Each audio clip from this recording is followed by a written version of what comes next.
All right, let me tweet. Ooh, let's turn that down. There we go. Okay, let me tweet this out, and we'll do that. Post it.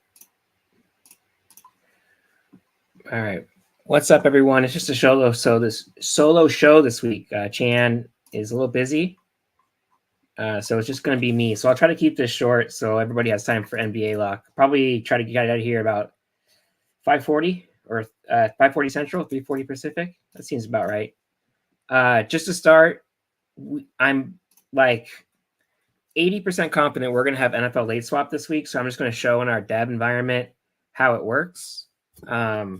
So it's only for DraftKings. And what you're going to do is you'll go classic, choose the slate. So we'll pretend like we're choosing November 3rd, the 12 gamer.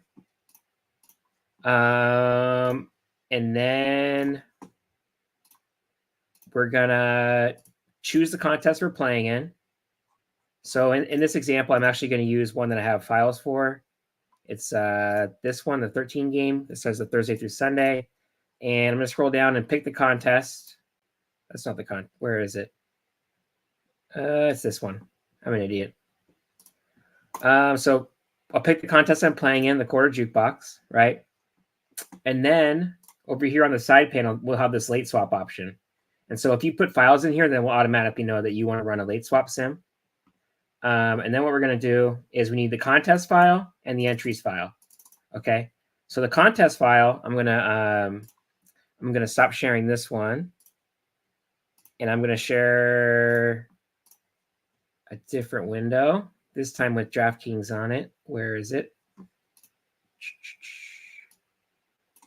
Where did it go? There it is. And we're going to grab this. So to get the contest file, you can get it two ways, right? If you go into your contests here, I don't have any on DraftKings right now. Can't play on there, so I don't have any contests. In here, you can click on where it says live, where you have a contest loaded, and you can get to the contest page. You can also do it from the lobby. So you go here, and you can just click on view live contests. And we're going to try to find that quarter arcade in here. Or quarter jukebox is what it's called in the NFL. And then down here, there's this export lineups to CSV. Looks like if you don't have Garrett Wilson, you're in trouble this week. But export lineups to CSV down here opens up a zip file you can open. And then you need to extract that CSV out of the zip file. And then that's the contest file. Now to get the entries file, we go to load to lineups on DraftKings again. And up here on the upper right, there's this edit entries button. So we click into here and it'll load like, here's all the contests you're entered in. I'm not entering anything, obviously. But then it'll say download my entries. I forget what the actual button's called, but you can download your entries file. And it's going to extract. And you know it's the right one because it says DK entries on it. Okay, so you have DK entries and you have the contest standings file. So let me switch back real quick for you guys. I'm just making this video really fast so everybody can refer to it on Sunday if they need to. And then I'll start talking about the slate here in a second. This is the one. So contest file. Going to our downloads. We want to choose contest standings. So it'll take a second. It should upload, I hope. There we go. And then entries file, which is somewhere in here. Where is it, everybody? Entries. Where did I put it? Hold on. Let me find it. Let's try that again. DK entries 10. There we go. So I click on the entries file, upload that. It'll fill in. And then you need to import your projections. So you have those ready. And so these configs still work, right? Simulations per field generation. The way our late swap sims work for both NBA and NFL, we're going to generate X number of swaps for you, right? For you to try with your lineup. And X in this case is we're calling it number of generations to keep it consistent with our pre-flop sims. But basically, this is how many different swaps we want to try. So like each lineup in the contest is going to give 5 different versions of itself, right? And we're just trying out different combinations of players. And lineup holdover percent in this case doesn't apply.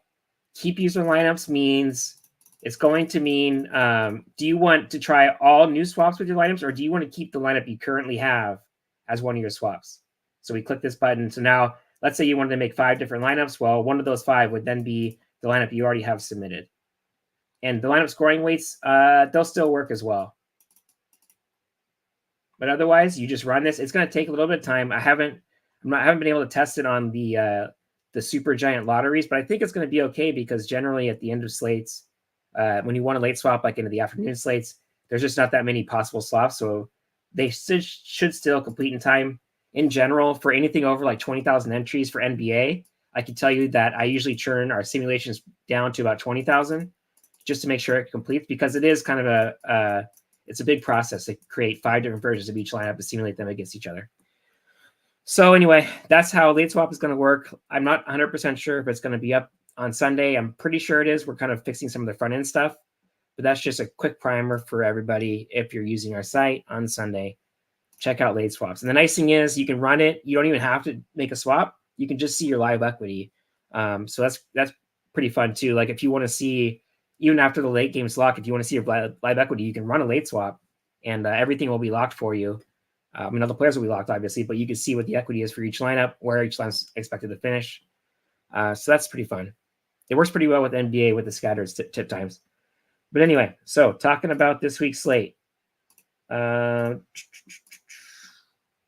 up to here. We got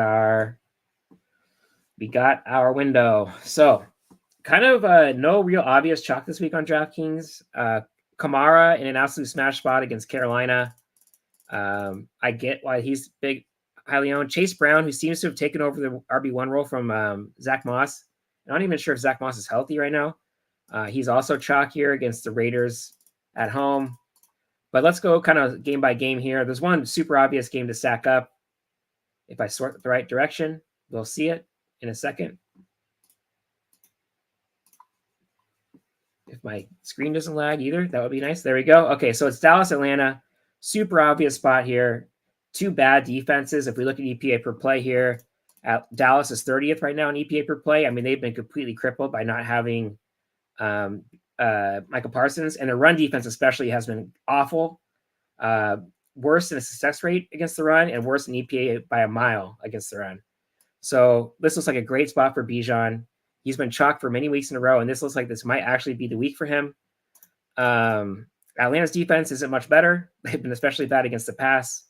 So seems like Dak and CD should have some success here. I mean, we've seen even Baker Mayfield last week was pretty productive without any healthy receivers.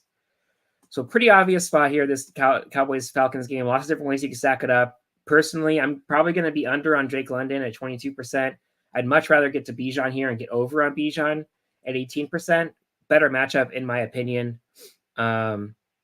And Dak CD stacks, again, look really good. If you on FanDuel, CD ended up being in the winning lineup in the Sunday Million. Very obvious spot. No real complaints here about ownership. I'm going to be getting to a lot of this game, especially that Dak, CD, Bijan combination. That just feels like an easy combination to play this week. Not much else to say here. I mean, I like the secondary receivers, Mooney and McLeod. McLeod he's a little more expensive. I mean, a little higher on because he's cheaper. I like Mooney here at 6,000 as the pivot off of London. If you're going to play this Falcons passing game, Mooney gets a ton of the high ADOT, high variance passes, but they are the ones that if he hits like last week, he can go have huge games. He doesn't need that many targets to do it either. And you're getting him at a huge ownership discount compared to London. It's not that London is a bad play at all. He's fine, 6,700. Looks like an easy click. But I'm going to be playing mostly the Dak, CD, Bijan, and some Mooney probably.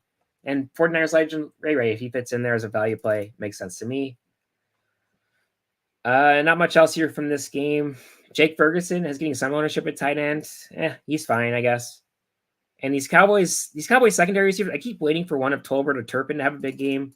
It feels like the Cowboys keep scheming up looks for Turpin, and he has the speed and just in general the upside to get there, but pretty tough to play him even in like a Dak, CD, Turpin for value stacks. Next highest total here is Miami Buffalo. Everybody was hyped about Tyreek Hill last week because Tua was coming back and Hill disappointed. Miami as a whole, like what a weird game for them last week. They really should have won that game by 2 touchdowns and they lost to Arizona. I don't know how Arizona has a couple of these wins now this year where they just seem dead in the water and find a way. So kudos to them. A-Chain was the real winner last week. With Tua back, he got so much volume as an A-Chain, heavily invested A-Chain fantasy owner and season long. Very happy to see that. He's obviously a good play. Him and Hill both. Hill is still only 7,300 on DraftKings. That's way cheaper than what we were seeing at the beginning of the year. And even last year, remember, it seemed like he was going to be worth 10K. So, Hill, A-Chain, Waddle, we all know these guys. We know this Miami team pretty well now. This Bills defense has been better than I expected. They're actually 7th right now in EPA per play. I want to be sure I'm right about that. And, that is one reason to be like, maybe the Bills here, they've just been so dominant, and we could check their EPA here. They've been about, 10th against the pass in EPA and 5th against the run or 6th against the run. So just in general, a really tough defense this year. I've been pleasantly surprised by them. They've looked extremely dominant. They dominated Seattle last week. But this Dolphins offense always has upside here. I lost my screen. This Dolphins offense always has upside when you have these 3 players, Hill, A-Chain, and Waddle, with their speed. I mean, they can. Let me zoom in a little bit. They can break any game. We saw actually, I think Waddle in the playoffs a couple years ago with Skylar Thompson in the snow have a huge game because he caught an 80-yard touchdown, remembering correctly. So, I mean, he always can get there. And Jonnu Smith, they've been scheming more looks for him since the bye. They said they were going to, and that's paid off for the people who invested in him for cheap. I don't know if this is really the spot for me. I don't know how the Bills are against Titans normally, but I guess Titans were the only ones that had decent games last week for the Seahawks. So maybe there's a cause for playing Jonnu. But yeah, really impressed by this Bills team. And they have a 28 total here. Josh Allen's been incredible. In my opinion, he's been the MVP so far this year. That's who I would vote for. I think Mahomes is still the betting favorite, even though his stats are pretty bad. Chiefs are 7-0, and I guess that's all that matters in MVP anymore. Yeah, I mean, this Bills offense, Khalil Shakir's looked really good. All these guys have looked really good. I don't really have any complaints getting any one of these 4 skill position players with Josh Allen. We've seen James Cook and Josh Allen both be optimal together. Cook's been involved in the receiving game. So I like him. I like Shakir. I think Shakir's kind of underrated as a player. I played him so many times in Showdown when he was super cheap when they had Stephon Diggs a couple years ago. And now he's like finally turning into the player I thought he'd be. He was really good in college. He's just like the kind of receiver that just is really productive at the NFL level. So I like him. I like, this Bills offense in general just is a fun one to target. Josh Allen's 8K, which is tough for a quarterback, but I think there's enough value this week that we can make that happen. And I think also there's a reason to take Bills defense here. 3,000, super cheap, 5% own. And how many times with Tua? How many times do we have to see him just take one little not even big hits anymore, and he gets concussed and he's out. So with no Tua and you have like Snoop Huntley or whoever else backing him up, this Bills defense they dominated Seattle last week. They can do it again this week. So I don't mind them at like a low ownership defense. So next up, we got Seattle Rams. If we look at the PROE, both team, or at least the Seahawks are pretty high in PROE. They're second in PROE right now. The Rams are lower, but remember the Rams were missing their entire receiving core basically between Kupp and Puka. And so now they have both of them back, although Puka is now questionable for this game I saw. Both these teams are just hard for me to figure out in general. Seattle 1 week looks like they can beat. They dominated Atlanta, and then they come back home and Buffalo beats them by 30. So I don't know. I can't figure out the Seattle team. Same with the Rams. Like I expected Minnesota to play much better against the Rams. I guess it was a short week, and they keep disguising these receiver injuries. Like Puka, he's going to be on a pitch count. We're not going to force him the ball. And then he gets like 20 targets on Thursday night. So I don't know what to do with this. Either of these teams. When Puka and Kupp have been healthy, the Rams have been much better in terms of PROE. I think they've been passing the ball a lot more frequently. So there's definitely a reason to play this game. I'm just not a believer in and I don't really trust either one of these offenses. So I'm probably going to be a little under on this game, I think. We see Geno with 14% on. I'm going to be under that, even at 5,800. I'd rather kind of mix in some of these more expensive quarterbacks. Any one of these skill position players between Walker, Kyren, either of the two Rams receivers. We see Kupp with no ownership this week. And if Puka's out, Kupp's the best play on the board. Depending on where his ownership goes. So I don't mind getting action from this game, but I'm probably not going to stack it. I just don't see these divisional games like this. I don't know. I don't know what the weather is like in Seattle either. Last week it was raining pretty hard, and that definitely affected the Seahawks offense. So if I were ranking these are the three games you want to play. And I guess we could talk about Packers Lions too. Between these three games, I'm definitely all in on this Dallas Atlanta as number one to stack by a mile this week for me. And so Lions Packers, Jordan Love, I don't know what his deal is. Like, is he playing? I know his groin, he hurt his groin. He can't stay healthy this year for some reason. It seems like he's in. I mean, we haven't projected in I don't think he's been practicing. He said he's not going to. And that definitely, to me, throws this Packers offense into question. I don't know if I can get to Lions -3 on the road. I know they've been really good this year, but 3 on the road is winning by margin in Lambeau.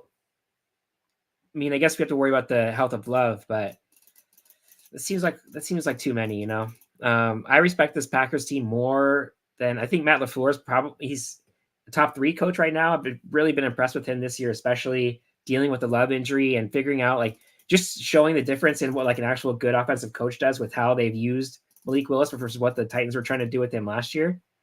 But this game isn't getting much ownership because all the pieces are expensive anyway. Amon-Ra, 8K. People want to play Tim Patrick with Jameson Williams out. Not for me.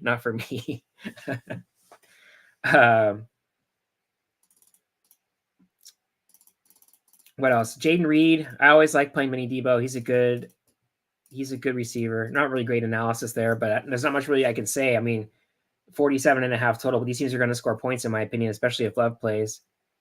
Too many miles in Detroit. That's definitely true. And we've seen this. Jahmyr Gibbs, David Montgomery both score multiple touchdowns now, I think twice this year. Or at least both of them scoring touchdowns. So, but the problem is they're too expensive, right? If Montgomery were 5,800, you could almost play both of them and you basically get the entire Detroit offense. But one way I like to get leverage with this Detroit team in general is if you just play Montgomery and just hope it's kind of a grinded out game where they run the ball a lot. We've seen a willingness from Ben Johnson to stick on the ground this year, even on the road. I agree with this take by my buddy Clement. I'd much rather just play one of Gibbs or Montgomery. Goff, he's just not he's not my favorite. We'll say it that way. And for what it's worth, the Packers 31st in PROE. But again, you have to remember this is without Jordan Love. So we'd have to assume I don't know what the actual numbers are of Jordan Love, of their numbers with Jordan Love in, but we'd have to assume this would be much higher with Love all year. But crucially, Lions here are 26 in PROE, and they've had everybody healthy all year long on offense.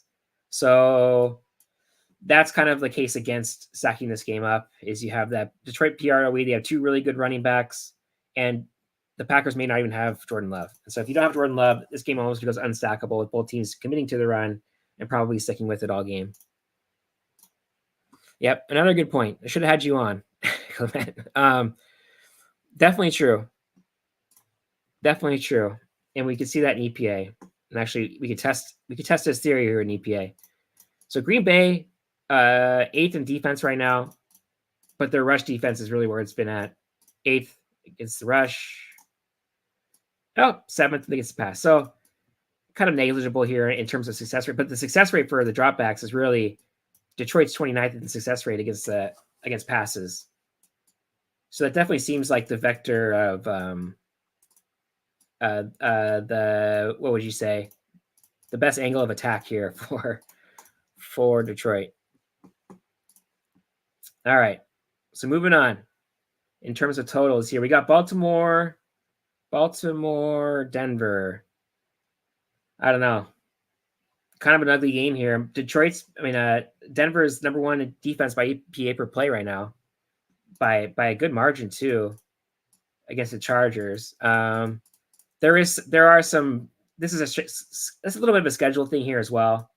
They've played the Raiders, I think, at least once, maybe twice. They haven't exactly played a murderer's row of offenses. They did go into Tampa and beat Tampa when Tampa was healthy, for what it's worth. But we have the number one EPA defense here. I guess the number one EPA offense. Actually, number two. Sorry, the Commanders are still number one, but the Ravens' offense has been incredible this year. The Derrick Henry signing couldn't have gone any better so far for them, and we see that here with his price now, $8,300. He's actually more expensive than Lamar. The thing about Derrick Henry is we know where he's gonna get the ball around the goal line. He's been incredible this year, and this is a decent total, right? This is the number one EPA defense, and the Ravens still have a 28 total. That shows you how much bookmakers respect this Ravens offense. And I think there's definitely a case to be made here to take some pieces from this Ravens offense and hope this Detroit defense, this Denver defense is a little overrated, right? And we say maybe their schedule's been really easy, and we can check their schedule and see to kind of confirm this, but maybe their schedule's been a little easy, and these numbers are inflated defensively. And this is pretty impressive to be negative 0.16 expected points per play. The next highest is the Chargers at 13 or 0.13. So worth at least investigating whether or not this Broncos defense is overrated, and we might see just sustained success here from the Ravens. Zay Flowers, I've really liked him this year, except for he just can't stay healthy, it seems like. He's $7K now. He's pretty much out of play at that price, I think. And we see that in the ownership, 3%. Tough. And Bo Nix, after the chalk, and he absolutely smashed his chalk last week, he's back down to where he should be, in my opinion. Baltimore's defense hasn't been lights out this year, but I wouldn't say I'm a big believer in the Bo Nix experience, but I absolutely could be wrong here about him. I just wasn't impressed with him. I thought he was just check down Bo, even in college when he had those huge numbers at Oregon. Everything was underneath, it's felt like. So, but he can get there, and we see Sutton here getting some ownership here at only 5,400. I kind of wonder if that's a little bit of residual bringbacks here. If people want to play Henry or Lamar, you can bring back with Sutton here for only 5,400. He's the number one target in their offense by a mile. So I think that's why he's getting a little bit of ownership, but he's probably a fine play at 5,400. Moving on to the next game, we got actually a couple here with the same total here at 45.5. So we'll start with this Raiders Broncos. Or I keep saying the wrong team. Raiders Bengals. Why did we not filter to it? What's going on here? Here we go. Okay, so we got it. So we got Chase Brown as the chalk this week. Zach Moss is still getting rejected. I don't think he's out. I don't know what his deal is, but Chase Brown seems to have the RB1 role here in Cincinnati. Gardner smash. I don't know. I don't have much of an opinion there. Actually, I do have an opinion. Gardner Minshew sucks. But Gardner Minshew is 4,500. He's unbelievably cheap on DraftKings. So he is getting ownership. This Bengals defense has been absolutely nothing to write home about. 27th in EPA per play. Where are they? Middle of the pack here in against the pass and success rate. And 20th, I think, in against the pass. The run is where they've really struggled here. As we can see, pretty bad numbers. We can see how bad Dallas's defense is against the run. And the Bengals are about half of that, unbelievably. And everybody else in the league, right? We get to Seattle. Everybody else is we get down to this is kind of why everybody say running backs don't matter. It's because look at these EPAs when you run the ball. But this Cincy defense has been dreadful against the run, and their offense has been great. I've really I like the Jamar and Joe Burrow experience. So I kind of like, again, I think I've said it every week this week, but I like the Burrow Chase combo. To me, we get the leverage off of Chase Brown, who is 6K, by the way. It's not like he's some super cheap running back here. And he's also not 40%. He's only 23% on. But still, I kind of like the Burrow Chase stack again as leverage. I don't really think this Raiders passing defense is much home to is very good. And if we look at their numbers, they're slightly above average against the pass here. But I think, again, this is partially, I think, a schedule thing. They played a bad schedule. They're just not a good team. I don't, and Burrow and Chase, we've seen how many times that against even the toughest matchups, this combination can work. So I like that as the leverage off of Chase Brown. Again, we get T. Higgins as the Chase leverage. He's 6,400. They've been they don't know what to do with his price, it feels like. But I've liked T. Higgins this year. I think this has been his best year as a receiver. Churros, yeah. Talking a little too fast, trying to get the show over with. But I think T. Higgins, when he's been healthy, has been excellent this year. So I don't mind him with Burrow. I don't even mind if we can find the value. I don't mind the Burrow Chase Higgins double stack. And you're hoping for the same kind of week he had against the Ravens, the crazy 5 touchdown week. We've seen that work before this year. And again, I do kind of like this stack as a leverage off of Chase Brown. It makes sense to me. But again, Chase Brown also makes sense. He's on a favored team. It's 26 team total. He's a favorite. He has the number one RB1 job this year. So yeah, I mean, just a fine play, I think, at 23%. And again, we see ownership coming back to these Raiders pass catchers, even with Minshew. I think Bowers and Myers here, these are by far the number 1 and 2 option here in the passing game for the Raiders. And this Bengals defense has been pretty bad this year, as I just showed. So if you want to do it, I guess. And I feel like we see this Minshew ownership at 7%. I think this number is kind of inflated a little bit because we're seeing the people want to stack up these two guys or play at least one of them. And it's kind of easy. You fit Minshew here at 4,500. One of these two, I mean, Myers and Minshew is 9,700 for 2 players already. And then you could fit in pretty much all the skill position guys you want. So I can see why we get some Minshew ownership here. We get some Myers ownership. I don't really have, I don't have a strong take here on this Raiders. The offense is like awful. There's no doubt about that. They're 32nd in league in EPA per play. Minshew himself has been incredibly bad, but he can get there, and that's all you need from him is 16 points at quarterback. If your skill position players hit all the expensive ones, I mean, from that perspective, I guess you can kind of you can rationalize it that way. All right, so moving on. The other game at 45.5, I'm forgetting. My computer is slowing down big time. Close out of that one. And we will close some more windows, try to make this thing not be unbelievably slow. All right. Next total we're looking at here. This thing's really struggling. We're looking at I want to say, I don't remember which game it was. Oh, Eagles Jaguars, which is kind of with a surprising 45.5 total here. This Jaguars defense, again, another one. They were getting scored on at will earlier this year, and they're 32nd.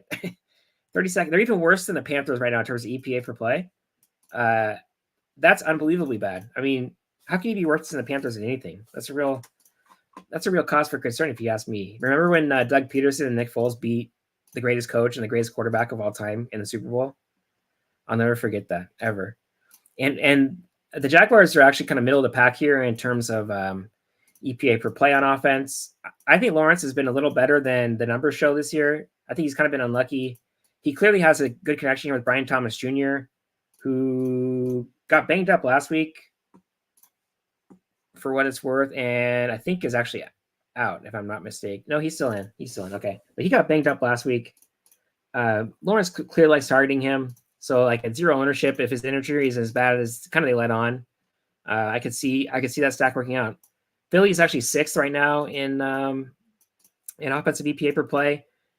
Jalen Hurts, when he's not pressured, has been pretty elite, and they have AJ Brown back now. So obviously we want to stack up this Eagles offense. It seems like the 45.5 total is kind of throwing me. I don't know if it's weather or what, but that's surprising. And the Eagles defense, it seems like their passing defense, their secondary has improved this year with Quinion Mitchell and Cooper DeJean. But I'm not a big believer in their defense right now, and the numbers kind of bear that out. So I like getting a lot of pieces from this game. I'm really kind of surprised by the total. Let me go back to my projection screen. And Evan Ingram came back last week as well, so that's another weapon for Trevor Lawrence. He's actually the highest owned player. I'm really kind of, if I'm missing something here, somebody let me know, because I don't understand. I don't really get the total being 45.5. In my opinion, this should be 3 or 4 points higher. I don't think either one of these defenses are any good. But Saquon, he's got the best role in the game right now for a running back. Him and Mixon. He's been awesome. I love watching him play football, and he just looks like another smash play again. Same with AJ Brown. Both of them are priced up, so you kind of got to choose one or the other. It's really hard. Even in a Minshew stack, I think would have a hard time fitting in both. You kind of got to choose one of them. And if you're playing Hurts at 7,800, you probably it's really hard to fit him and Brown because you don't get the Minshew value. But again, we saw this stack pay off last week. It can work out every week. I mean, the AJ Brown and Jalen Hurts, and also, Devontae Smith, 6,800 is price is creeping up, but he's always the leverage off of the 2 big stars for Philly, right? He's always the leverage. Oh, Gabe Davis hurt as well. Yeah, I forgot about that. I still, I don't know. I still think this Jaguars offense can move the ball even without Gabe Davis. I mean, what has Gabe Davis done this year? Yeah, he's an absolutely nothing for the Jags. So I'm not completely off the Jags at all. And we see Parker Washington here as the value play, get ownership. If we need the value, I suppose. We can look at the Sims here in a second and see what they showed. Not really a huge Parker Washington guy, I would say. And if his ownership starts creeping up a little bit, closer to 10%, I'm going to be going away from there. But around 5%, not too bad. Yeah, I really don't mind Lawrence, Ingram, Washington, double stacks even. You get so much value here. Then you probably even could do the full game stack with Barkley and AJ Brown, run that back. That's at least an interesting build we could play around with. I think you could create some lineups here in the opto and sim that and see what happens. But yeah, I mean, I want to play some Hurts stacks and I want to play Saquon this week. It feels like both of those are being undervalued right now. I mean, just doing some quick math, Hurts 4% ownership. So, I mean, and only 7% ownership on 6% ownership on AJ Brown. So, like, you're going to be like competing with 1% on the field there on a Hurts Brown stack. It's probably not actually accurate. It's probably more like 2% because most people playing Hurts are going to have them stacked with somebody. But like, that's very low on stack that, in my opinion, has a huge upside this week against this Jags defense. All right. We're at 335. So those are kind of all. Let's see if there's any others. Actually, I don't want to talk about Pats Titans. Sorry. Apologies for not wanting to talk about that game. What is there to say about that game? 2 pretty bad teams. I guess one other game we could talk about here is this Bears Cardinals. The Bears actually had some ownership last week against the Commanders defense. I played some. I actually liked DJ Moore last week, and he did not come through at all. He actually got hurt too, which didn't help. We see the Cardinals defense here at 2,600 getting ownership on DraftKings. This makes me want to play the Bears offense. I know what everybody saw against the Commanders. They just did not look in sync at all. Caleb really struggled last week. But that just gives me more reason here to come back to this Bears passing game once again and play Caleb with at least one of these receivers. And we see the prices on these guys. I mean, Keenan Allen at 5,500, off of one bad game, and the week before he had a huge game, right? DJ Moore 6,500. Rome Odunze, who is getting all of these targets, that high value targets that we want him to get, at 1% ownership at 4,900. I want to play this Bears passing game against chalk Arizona defense on DraftKings. I mean, I know everybody is just going to think about what they saw last week. It was the premier afternoon game last week was Bears Washington. Everybody saw the Hail Mary. Everybody saw how bad the Bears offense looked against the Commanders. And so I just don't think anybody's going to play these guys. They might want to play Swift because he had a good game last week, but nobody else in this passing game is going to get ownership. And I got to say, I'm really tempted to go right to Caleb and one of these receivers. And you could pick one, you could pick two. Odunze again at 4,900. I'm having a hard time not wanting to play him at 1% ownership right now. We look, this Arizona defense is 29th in EPA per play, right? And they've been bad against the pass. They're 20 or 30th against the pass, right? Only the Jags and the Panthers are worse against the pass than Arizona. And nobody wants to play this Bears team a week after everybody wanted to play the Bears as value. This just seems like a spot that I want to get to here at no ownership. We can play all the chalk we want with the Caleb stack, really. So I like the Bears offense specifically, and in general, this game we've seen the Cardinals score with anybody. They've had a real commitment to James Conner the last few weeks running the ball. So I like the Bears. I mean, I like both offenses in this game. I don't. McBride has a good passing game role. Marvin Harrison Jr. 6,900 at 1% ownership. Again, if I'm playing Caleb stacks and you get Caleb and Odunze, for example, at 10K combined for the two, or I guess 11K combined for the two, and we can easily fit Marvin Harrison Jr.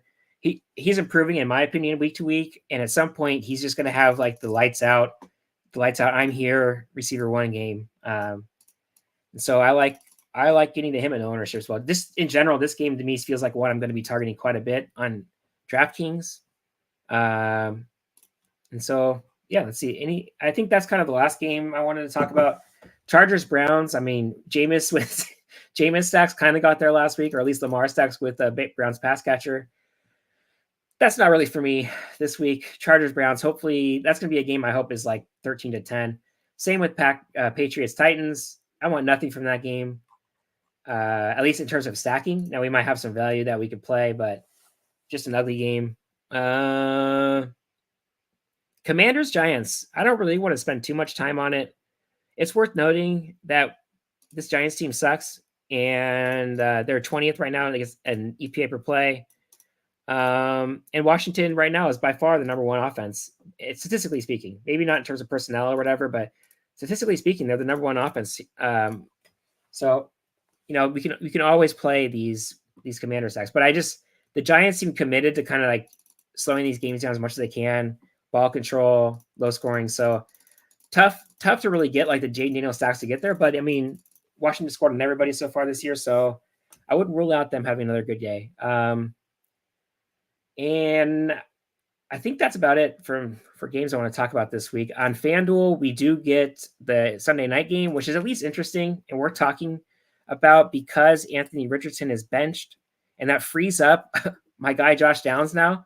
Even at 6,900 on FanDuel, he's absolutely a play with Joe Flacco in the starting. Joe Flacco to Downs has been a really solid connection for 2 years now, and Josh Downs has been elite as a fantasy producer when Flacco's been out there this year. And he had a big game actually last week with Anthony Richardson, but that's because he caught a 70-yard touchdown. But I don't mind Josh Downs here on FanDuel as a value receiver. I'm going to be playing something even at 8%. That's fine. And this gives we're talking about on FanDuel because we get the Aaron Jones chalk. It's a good spot. I'm not really going to be mad about that. On FanDuel, generally, is enough value to be able to afford everybody you want anyway. And so 27%, it does feel high, and I'll probably end up around there, maybe 25% or so.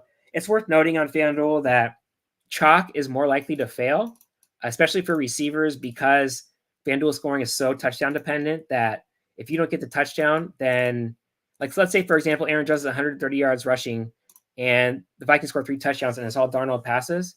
That's only 16 points on FanDuel, right? And the pass catch volume doesn't really matter as much on FanDuel. So I can see myself getting away from the Jones chalk here, but it is a good spot. So it is what it is there. Michael Pittman, 5,800. he's very, very cheap. And again, he hasn't been quite as good as Downs, I think, with Flacco, but he's still been productive with Flacco. I don't mind that value. This game in general feels like usually these Sunday night games go a little lower owned. And this one feels like it could have some ownership and some scoring. So worth noting there on FanDuel. All right. Let's just check ownership really quick on FanDuel before.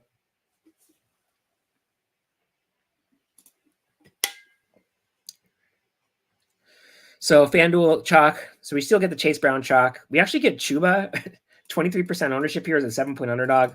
Again, I was just talking about how chalk can fail easier on FanDuel. It is harder for running backs because the real problem for receivers is the half PPR. But even at 6,900, 23% ownership, Chuba is a 7-point dog. Not for me. I feel like I'd much rather play Dobbins for $200 more. As a slight favorite here and a higher team total. That makes more sense to me as a chalk play. And Tony Pollard here is questionable. If he's out, I don't know who the Titans' third string running back is, but they will almost assuredly be a value play in terms of projections. Just not going to be a fun one to actually click on. Then again, this Patriots defense isn't exactly the purple people eaters. It's kind of funny seeing on FanDuel all these cheap running backs as underdogs. Like Madison here, Chuba. I guess Pollard isn't an underdog, but he's still on a bad team. It's funny how that chalk kind of condenses on some of these guys every week on FanDuel. All right. So let's go through here and just position by position here. I'll highlight one player I like under 10% ownership. Quarterbacks, Dak at 7% to me. He's the one, and Caleb at 2%. I'll pick 2 for every position because Chan's not here. So Dak 6.7%, Caleb 2.58%. I like both of those guys at those ownerships. 2 great matchups for both of them here, in my opinion. I'm the field kind of condensing on Geno. I guess it is at home, and they have a high PRE. But I mean, and Daniel Jones 10%. Like, come on. And Gardner Minshew being higher owned than Dak Prescott. I mean, I know we got to find value somewhere, but and at 4,500 for a starter and at DraftKings is pretty good. But man, it's Gardner Minshew.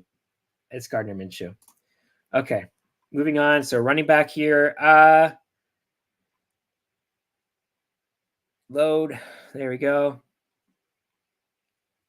Let's see if I like anybody. Saquon is at 7% ownership, 8,200. Like I said earlier, best role in football right now. I guess him or Mixon. But Mixon kind of gets like these weird subs. Weird like Dare Ogunbowale comes in for him for reasons. And James Cook at 3% ownership on DraftKings looks pretty interesting to me. 7,200. It's not cheap, but again, 28 team total here. And he's a starting running back with another guy with a great role. Although Ray Davis is kind of eating into some of that a little bit, it seems like. Still seems like a great play at 3% ownership on DraftKings.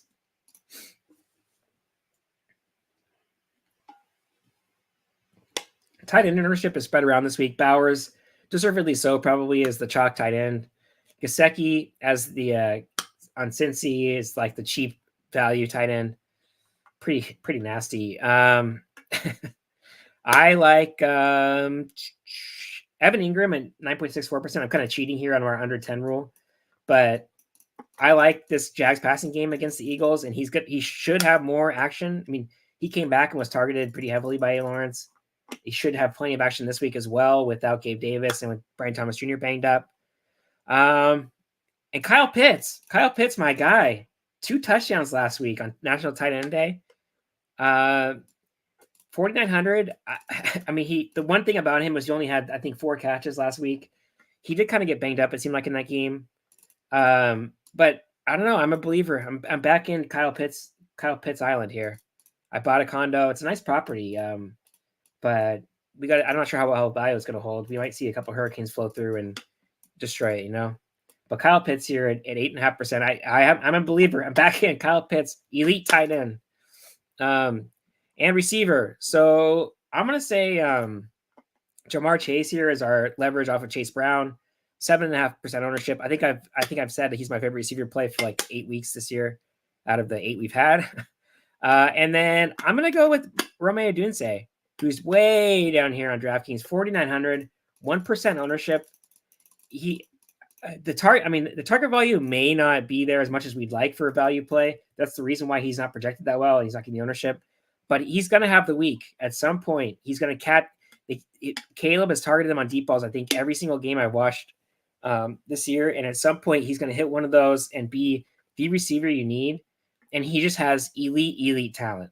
Maybe not quite to the level of Marvin Harrison Jr. or Malik Neighbors, but he's got wide receiver 1 potential. He showed that at Washington last year. And I just feel like at some point this year, he is going to have that explosion game that's going to make him the 1% guy you need.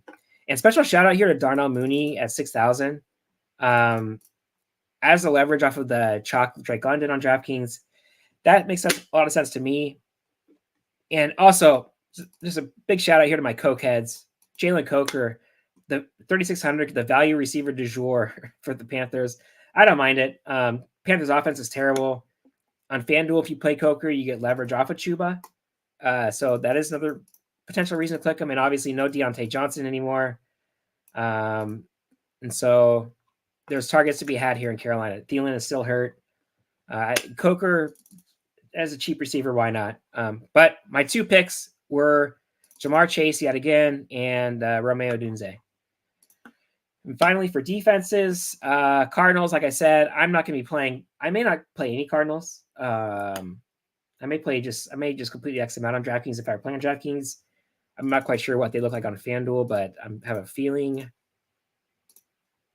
I don't know if they're going to be chalk or not. It looks like they're about 7%. So not as fun of a leverage play on FanDuel, but I still on DraftKings, I would seriously consider not playing any. I know why you would want to play them. They project fine for 2,600 defense, but not for me. And no real chalk on defense. That's usually the way I would never.